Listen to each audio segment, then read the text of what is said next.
दिल्ली विश्वविद्यालय छात्र संघ यानी डूसू चुनाव को लेकर कैंपस में चुनावी माहौल बनना शुरू हो गया है।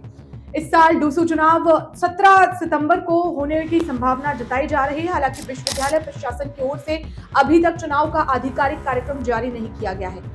इसके बावजूद छात्र संगठनों ने कॉलेज परिसरों में अपनी सक्रियता बढ़ा दी है और नए विद्यार्थियों के बीच संपर्क अभियान तेज कर दिया है।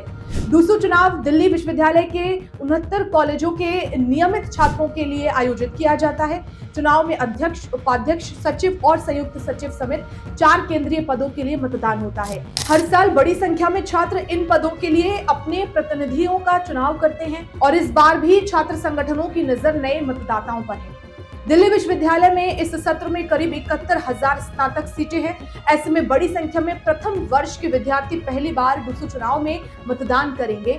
यही वजह है कि छात्र संगठनों ने नए छात्रों तक पहुंच बनाने के लिए अपनी गतिविधियां बढ़ा दी हैं। कॉलेज में सदस्यता अभियान चलाने के साथ हेल्प डेस्क, परिचय कार्यक्रम और छोटे संवाद कार्यक्रम आयोजित किए जा रहे हैं। अखिल भारतीय विद्यार्थी परिषद यानी ABVP, भारतीय राष्ट्रीय छात्र संगठन यानी NSUI, all India students association यानी आयसा और स्टूडेंट्स फेडरेशन ऑफ इंडिया यानी SFI समेत कई छात्र संगठन चुनाव की तैयारियों में जुट गए हैं। नॉर्थ कैंपस के अलावा साउथ कैंपस और ऑफ कैंपस कॉलेजों में भी छात्र संगठनों की बैठकें लगातार हो रही हैं। इन बैठकों में संभावित उम्मीदवारों, चुनावी रणनीति और कॉलेज स्तर पर संगठन को मजबूत करने को लेकर चर्चा की जा रही है।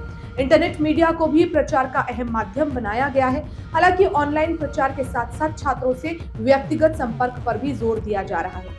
विश्वविद्यालय से जुड़े सूत्रों के मुताबिक आधिकारिक चुनाव कार्यक्रम जारी होने के बाद नामांकन पत्रों की जांच, नाम वापसी और मतदान समेत पूरी प्रक्रिया लगभग 2 सप्ताह के भीतर पूरी किए जाने की संभावना है।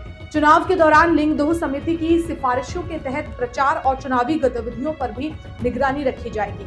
पोस्टर और बैनर लगाने से लेकर चुनावी खर्च और प्रचार के तरीकों तक कई नियम लागू रहेंगे।